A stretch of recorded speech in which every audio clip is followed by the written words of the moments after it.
back to my channel. This is Prepping by Faith. And today we are going to have a discussion about when it's time to go. This is a video that I have put off for quite a while. It's one that I have intended to discuss, but it's something that has been covered very well in the prepping community. A lot of people have different takes on it. Mine is probably going to be different than what you have seen.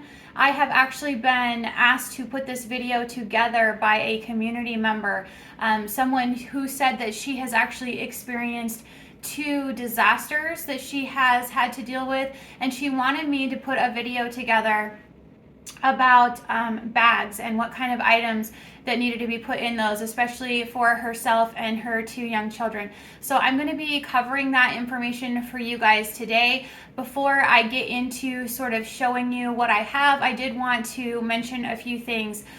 So as far as putting bags together, I believe that there are different types of bags. So, obviously we have what a lot of people consider a bug out bag, or a get out bag, whatever you want to call it, a go bag. And then there are get home bags, and of course there are just overnight bags. There's all kinds of different bags and different variations. So if you're not sure what those are, go ahead and research those, figure out which ones. That's not what I'm going to be covering today.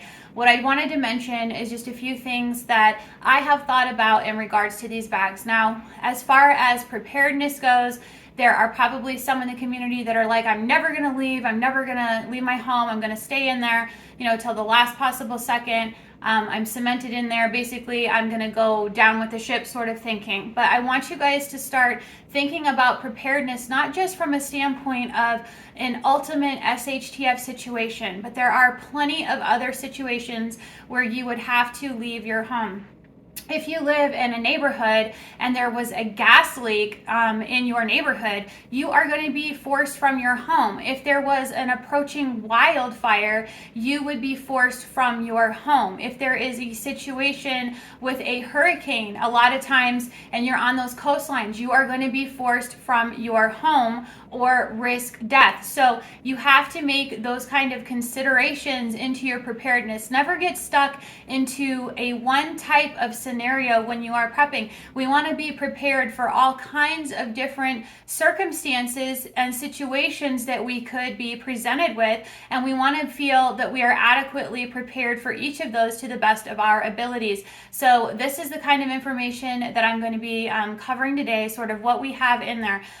There are situations where you may have an all-out chaos situation nationally, and this is what I think a lot of people keep thinking about, sort of apocalyptic situation where you are sort of fleeing out into the wilderness. If we've come to that point, guys, most of us are going to perish. I'm just going to be completely honest with you. If that is where we're at, then it's not going to be a good situation. The majority of us are not going to be able to live out there off the land very well without adequate preps, because you're going to run out of food, you're going to run out of water sources, you are going to be very vulnerable out there in the wild. There's all kinds of things that can take you out. There are ticks, there are animals that you could encounter. In addition to, if there were that many people out there, you're going to be a very easy target. I'm just going to be honest with you. So that is not the kind of stuff that I'm going to be talking about today. I'm talking about, a lot of us, I believe, in the community, there are a lot of homesteaders, there are a lot of people that are out in more rural areas, but the majority, I believe, of the people that are watching these channels are probably in situations like I am. You're in some sort of a suburb. You may not be as, in a densely populated city as I am, but you are in some sort of a suburb environment. And so what you need to prepare for and what those kinds of situations you need to prepare for are different. So looking at making sure that you take into account where you are located. For us in our situation, there is no sort of forest or, any kind of tree cover or anything that we would be able to get to, even by vehicle, for 2 hours out. So taking that into consideration, being in more of a concrete jungle, what does that sort of preparedness look like? What am I putting together? What am I more focused on? I want you guys to understand that when you are packing your bags, you need to be considering the weight limit, especially if you have children. Do not pack your bags, especially for children, heavier than 10 to 20% of their body weight. They have to be able to carry that. You have to be able to carry what you are packing. So for my children, I have tried to keep their bags around a 10-pound weight limit so that is not too much for them to carry. It's not too much of a burden. For me, myself, I have back issues. That's something that I have, that I know I have, and so I have to take that into account. So my bag, I have actually packed to around a 15-pound weight limit. And then the other thing is I have a small dog, so I know that I have to be able to carry her in her bag and what she needs. That's going to be at least another 16, 17 pounds. So I can't really be going much over that 30-pound weight limit for myself to be carrying. So think about these things. What is it that you are going to be bringing with you? Understand that in a lot of situations, guys, we seem to forget that we have vehicles. I don't know where this goes. It just kind of goes out the window that we have vehicles. In most situations, you are not going to be leaving your vehicle behind. So think about that. When you are strategizing how to pack your bags, how to pack what it is that you're bringing with you, take into account all of your vehicle's storage space. And if you have 2 cars, great. And you have 2 adults in your household, one can drive one can drive the other. Have the communication available. Make sure you have plans in place of how to sort of reach one another and get each other's attention, whether that's flashing lights or you have your walkie-talkies on you, or ham radios or whatever it is, anything that you guys have planned for that you have with you in those situations. You're going to be able to bring things, that are important to you that you're going to want to carry out of there, like your firearms and all that stuff you're going to want to bring with you. A fire safe, extra cases of water that you're going to want to put in the car, food buckets, all those sorts of things that are going to take up space, but be mindful of how much space you have. So I would suggest, sort of packing something like this, doing a practice at home. Go ahead and do that. Pack up your car, figure out what fits, what doesn't fit, what is going to be prioritized. When you're packing your bags, guys, think about, like I said, your environment. What are you going to need? Focus on those items. The way that we have done it is we have actually packed our bags with more of our hygiene products and, basics in it.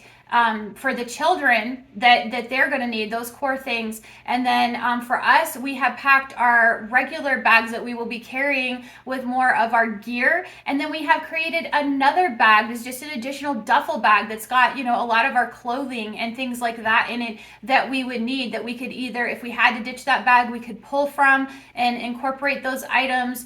We would be able to figure out what we were leaving behind if we had to or not. But that bag can get tossed into a vehicle. So think about those sort of things. What is it that you can really bring with you? What are you going to need? What you're going to need for, say, relocating into a shelter type environment, and what you're going to need when you are out in the wilderness are going to be totally different things. If you don't want to have separate bags already packed and ready to go for those scenarios, have a shelving unit with different items that you have on those shelves so that you can grab and go for the event that you are vacating for. So practice putting that bag together and timing that and figuring out what different items you would need for each event. I would consider putting together some sort of a binder together so that you have something to go to.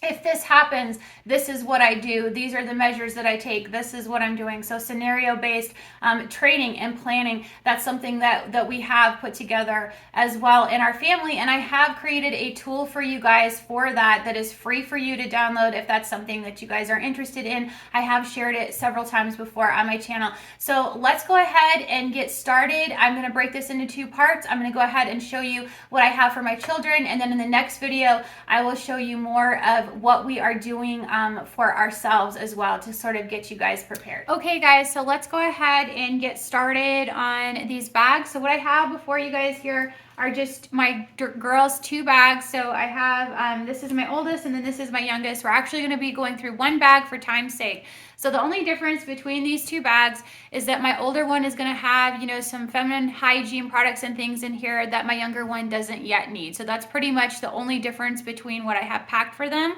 So the other thing is you want to make sure that you're getting a bag that is going to be pretty sturdy, that is going to be comfortable for your child to carry, that is going to last. It's going to have, you know, adequate padding and things in the shoulder straps. That's stuff that you want to look for. So don't get something that is too cheap. These 2 bags that I have here are actually from Pottery Barn Kids, and I know that is a pricier organization, but the way that I do it, guys, is I always shop their clearance bags. So you can get these clearance bags. These are like, you know, a $50, $60 backpack that I can get for, you know, thereabouts of $26, $27. So that's how I do it. I go on there, I'm finding something that I know is quality, that I know is going to last, and I'm getting it on clearance. So I'm getting that good quality bag for a lower price. So that's just a tip for you guys as to what to look for.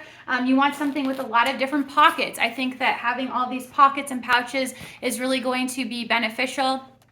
I don't really care about what, you know, the color scheme is or anything like that. It's a kid's bag. It doesn't have to be, you know, camo or anything like that. It doesn't have to be, you know, super extremist as far as, you know, preparedness type stuff. Just a good quality bag with lots of pockets is what I would look for. Okay, so we're gonna go ahead and get started in here. So in this first top pouch, what I have in here is I have a little mini flashlight for her. It's not, you know, super bright or anything. This is actually one that we got out of the dollar store, and they really like these. They were at the checkout. They're, you know, they're a decent light. They're not overly powerful, but they're going to illuminate their path, and that was the important thing. I did go ahead and put in fresh batteries inside the light, but we also have these extra batteries in here too. And I've just gone ahead and kept them in this original packaging because it's small enough. I feel like it's going to keep these protected. If they were just sort of loose in there, you know, something could happen. We don't want, you know, batteries leaking on anything or anything like that. So that's why that is like that.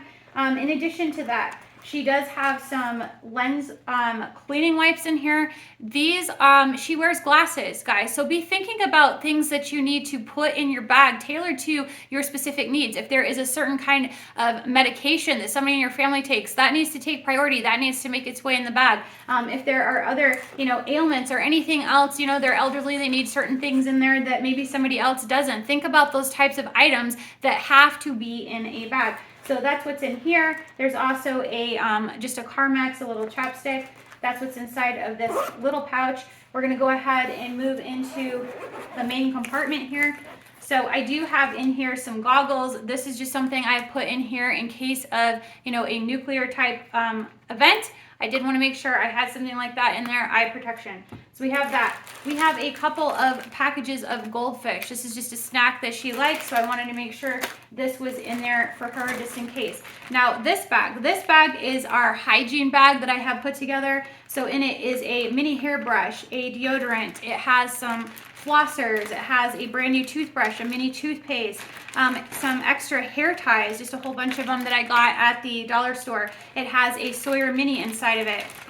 It has some wet wipes, and it also has some nasal gel. Now this is something like I'm talking about that's tailored to her specifically. She has very dry nasal passages. This is something that we have to put in her nose every night because she is prone to nosebleeds. So think about things like that, small items that need to make its way in their bag. That's something that they need. So that is what is in here. I'm gonna set this off to the side. The other thing I have in here is just a really nice thick pair of gloves and a hat. So we have that in here. I have a bivy in here. Now this is an emergency bivy. So this is just like an emergency type sleeping bag that you can put. They're not very expensive, guys. I would recommend these. This is something that Cold War Prepper also promotes on his channel. There's all kinds of different ones of these on Amazon. I will put a link for you guys in the description box below if this is something you're interested in. The nice thing about this one is it has an emergency whistle on it. It also has a small little compass. So I think these are great. So I have that. I have some extra socks in here. These are just regular socks, but I also put in a couple pairs of wool socks for her, just in case. That's in here. I also have, you know, some extra pairs of underwear. I've stuck to sort of threes. That's what I've done. I put 3 pair underwear, 3 pair socks. Obviously, I threw in the wool socks as extras. on top of that. I have put in here long underwear. These are, those thinner ones. They're not, they're more of the polyester, so it's going to have that wicking material in them. These I think are great because not only could you layer with these, they could go underneath of something for extra warmth, but also, guys, they could double as a pair of pajamas. If they just don't want to be in those clothes, you could pull them out of them, and then they would have, these. And you could pair this with, if you didn't want the long sleeve top that's with it. What I have done is I have put in here t-shirts. So I went with short sleeve t-shirts as what I have put in here. So I have 3 of these. Guys, you need to be going through your bags at least every 6 months when you have kids too, because they change, they grow, their sizes are going to change. You're going to want, more of the larger type, especially with t-shirts. You can always go larger, right? You don't want to go smaller, so you can go up a size or 2 with those. Give yourself more room comfortably there. You're going to have to check the pants because we have to keep, they grow their length. You're going to need that. Their underwear, if their underwear were too small, that would not be a good situation either. And then if you're putting things in here like these snacks, you're going to have to make sure that you're rotating those out. So that's in here. The other thing I have is just, I have a couple pairs of leggings, but then the other pair of pants that I threw in here was a pair of jeans. I have put in here, and this is the other item. This is where layering comes in. So the other thing I have in here is just a zip up jacket. Just, one of those thicker style hoodies that they can zip over, for layers. We need to be thinking about layers when we're packing a bag. I have a couple bottles of Aquafina, just water in here. Any kind of bottled water that you want to throw in here is in there as well. So that's what's in sort of this main compartment. The other thing, we're going to go ahead and move on to the next compartment in. I have some of these KF94 masks in here. These are just something I put in there. Face protection. I just think it's an important thing because we don't know what we're liable to be facing. It's not, necessarily for any particular viruses, but, if you had a situation like a volcanic eruption, or you had, like I was talking about, the nuclear events, having something like this in there for your children is important. So that's in there. I do have a emergency poncho that's in here. That was also double as protection for fallout, but it, also rain protection if they didn't have, an adequate rain jacket or something. It's great to have these. They're very small, compact. Here is just a, rescue blanket, a Mylar blanket. This is good to have in there as well.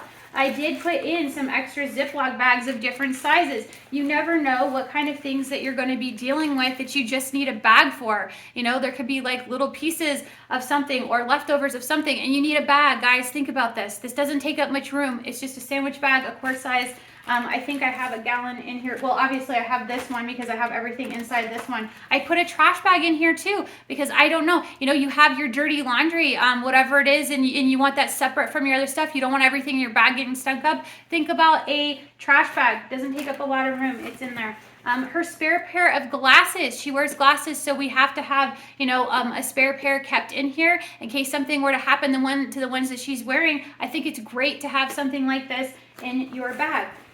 Then we also have things in here like the hydration multipliers. I think these are great. You need to have these in your bag as well. I did have, I think, a couple of those also inside of this bag here. So having those in there as well. I do have some. This is just stuff that she threw in there, guys. She's 8, so she needs things in there to sort of distract her, and I think that's great. Anything that's really tiny like this, like a fidget spinner or some silly putty that isn't going to take up a room. She has one of these poppets just on the outside of her bag. It's so lightweight, and it's a distraction for her. I think that, things like that are awesome to have in a child's bag. The other thing we have in here, we have some of these hot hands, hand warmers. Great, doesn't take up a lot of space. Just some more lens wipes. She has quite a bit of these in here as well. And then as far as things that she threw in the side pocket, this is something that she was gifted on one of her birthdays. This is something that she likes. It's solar. It's just one of those emergency radios that also has the light, it has the hand crank, it has the solar, and it's a radio. So it's great that she's also carrying this and essentially helping the family as well by picking this item as an item that she chose to put inside of her bag. This is another item that she just threw in there that's lightweight, that she wanted to have, just, a fan. I'm guessing that she's thinking about keeping herself cool in a situation where she needed to keep cool. So these are the things that we have put put in our child's bag. Another item that you might want to consider, I'm going to grab it real quick. This is something else, guys. I'm going to go ahead and get an extra copy of this, and probably I'll stick this in my oldest bag since she's able to carry a little bit more weight than my younger one is. But this is a 365 read aloud bedtime Bible stories, and so it's just little quick versions of the Bible that they have put in here. I think this is great, especially for your younger children that don't understand everything that is in the Bible. And if you're faith-based and this is important to you, this isn't very heavy, it's pretty lightweight. This is something that we do with them quite often, is read them just a few pages of here out of this book. So this is another item that I believe I got on Amazon, and I will link it for you guys in the description box if that's something that you're interested in as well. So if you guys have enjoyed this video today, if you've learned something, if I've brought some new information to you for you to be considering as far as preparedness, especially for your children, please go ahead, give me a like, share, and subscribe, and remember to pray, prep, and put God first. God bless.